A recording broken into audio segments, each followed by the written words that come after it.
توجہ سے میں آپ کی توجہ چاہتے ہوئے اس حدیث کو کوٹ کرنے لگا ہوں، ایک ایک لفظ پہ آپ نے غور کرنا ہے۔ راوی کہتے ہیں کہ ہم مسجد منا میں حضور نبی مکرم صلی اللہ علیہ وآلہ وسلم کی خدمت میں حاضر تھے۔ ایک انصاری اور ایک ثقفی، اس نے حضور سید عالم صلی اللہ علیہ وآلہ وسلم کی خدمت میں حاضر ہو کر سلام عرض کیا اور پھر کہا یا رسول اللہ، ہم کچھ پوچھنے کے لیے آپ سے حاضر ہوئے ہیں۔ تو سرکار دو عالم صلی اللہ علیہ وآلہ وسلم نے فرمایا ابھی انہوں نے سوال پوچھا نہیں ہے، صرف عرض کی حضور ہم آپ سے کوئی پوچھنے کے لیے یہاں حاضر ہوئے ہیں۔ تو امام الانبیاء نے فرمایا اگر تم چاہو تو میں تمہیں خود نہ بتا دوں تمہارا سوال، کیا میں خود نہ بتا دوں؟ تو اب انہوں نے کہا حضور آپ بتا دیں۔ تو امام الانبیاء نے فرمایا کہ آپ اس لیے حاضر ہوئے ہیں کہ گھر سے نکل کر بیت الحرام کے قصد سے جانے کو دریافت کریں، اور یہ کہ اس میں آپ کے لیے کیا ثواب ہے، کیا اجر ہے۔ طواف کے بعد 2 رکعتیں پڑھنے کو، یہ کہ اس میں آپ کے لیے کیا ثواب ہے۔ صفا و مروہ کی درمیان سعی، اس لیے کہ اس میں تمہارے لیے کیا ثواب ہے۔ عرفہ کی شام کو وقوف، اس میں تمہارے لیے کیا ثواب ہے۔ جمار کی رمی، اس میں تمہارے لیے کیا ثواب ہے۔ قربانی کرنا، اس میں تمہارے لیے کیا ثواب ہے۔ اور اس کے ساتھ طواف افادہ کرنا، اس میں تمہارے لیے کیا ثواب ہے۔ اب وہ بندہ جو سامنے سوال کرنے کے لیے آیا تھا نا، اس نے جس نے سوال کیا حضور نے فرمایا میں تمہیں خود بتا دوں۔ تو اس شخص نے عرض کی یا رسول اللہ، اللہ کی قسم، بس اس ذات کی قسم جس نے آپ کو حق کے ساتھ مبعوث فرمایا، حضور ہم اسی لیے حاضر ہوئے تھے، ہم یہی بات پوچھنے کے لیے حاضر ہوئے تھے۔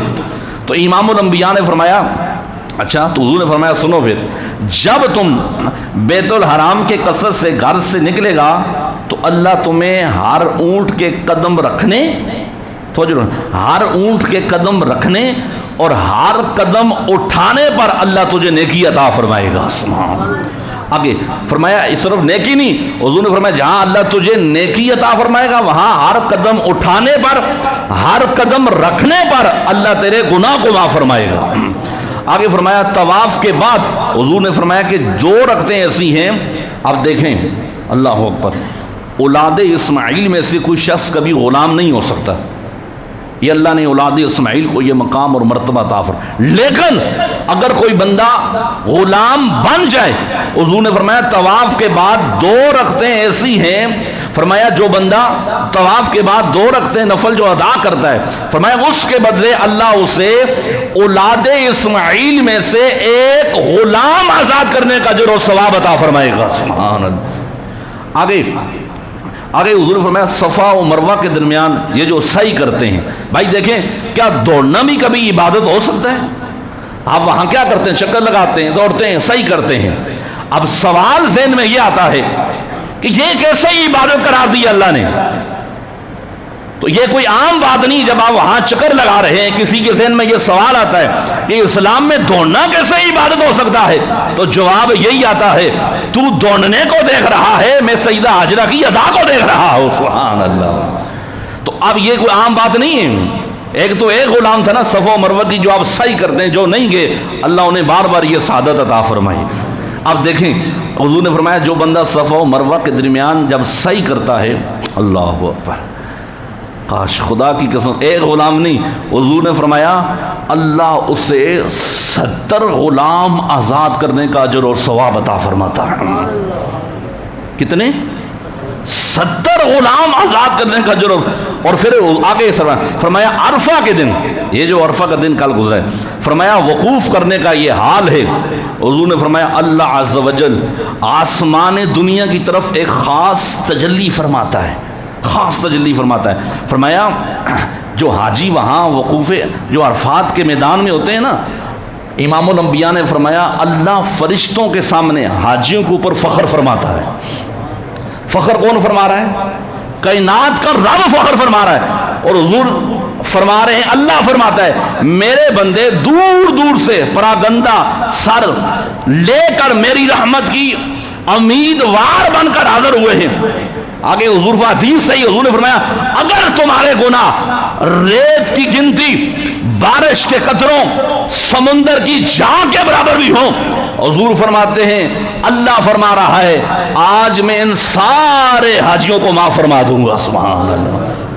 آگے فرمایا میرے بندو واپس جاؤ تمہاری مغفرت ہو گئی ہے. اس کے بعد یہ نہیں ہے، ایک تو یہ نا حاجی جب ہاتھ اٹھا کر دعا مانگتا ہے اس کی بخشش تو ہوتی ہی ہوتی ہے. حضور نے فرمایا صرف حاجی اپنے لیے نہیں، فرمایا اس کی زبان پر جس کا نام آگا، رشتہ دار ضروری نہیں ہے، فرمایا وہ اللہ کا اتنا لاڈلا ہو جاتا ہے، اللہ کا اتنا محبوب ہو جاتا ہے. حضور نے فرمایا جب حاجی ہاتھ اٹھا کر دعا مانگتا ہے جس کا نام اس کی زبان پر آتا ہے اللہ اس کی بھی مغفرت فرما دیتا ہے. سبحان اللہ. اب دیکھیں یہ کتنا بڑا مقام. آگے یہ جو آپ رمی کرتے ہیں یہ کیا آپ سوچتے ہیں پتھر مارنا کوئی عام چیز ہے؟ اب دیکھیں اس وقت جناب حضرت ابراہیم خلیل اللہ نے مارے تھے. آپ کو تو شیطان نظر آیا تھا نہیں آیا تھا؟ بولیں سارے. آیا تھا نا بھائی، ڈیٹیل میں نہیں جاتا، آیا تھا نا. آپ نے پتھر مارا. آپ جب حاج کرنے کے لیے گئے، آپ کی بتائیں جب آپ رمی کرتے ہیں تو کیا آپ کو وہاں سامنے شیطان نظر آتا ہے؟ بولیں سارے. نہیں نا، سامنے دیوار بنی ہوئی نا بھائی. کیوں؟ اب بظاہر میں نے اس لیے کہا نا یہ جو حج ہے یہ محبوب کی اداؤں کا نام ہے. فرمایا اس لیے شیطان نظر آتا ہے یا نہیں آتا؟ میرے خلیل نے وہ کنکریاں ماری تھی اس لیے ہمیں اپنے خلیل کی یہ ادا اتنی پسند آئی ہے. فرمایا تمہیں نظر آئے نہ آئے بس میری خلیل کی سنت کو ادا کرنا ہے. اب دیکھیں اب آپ کیا سمجھتے ہیں یہ پتھر مارنا کوئی عام بات ہے؟ حدیث سنیں. حضور نے فرمایا خدا کی قسم اس پہ آپ نے سبحان اللہ مچل کر کہنا ہے اور نیت یہی رکھنی ہے اسی سبحان اللہ کے صدقے اللہ ہمیں وہ حج کی سعادت عطا فرمائے. سننا حضور نے فرمایا اللہ فرمایا جب بندہ کنکری مارتا ہے نا، ایک کنکری،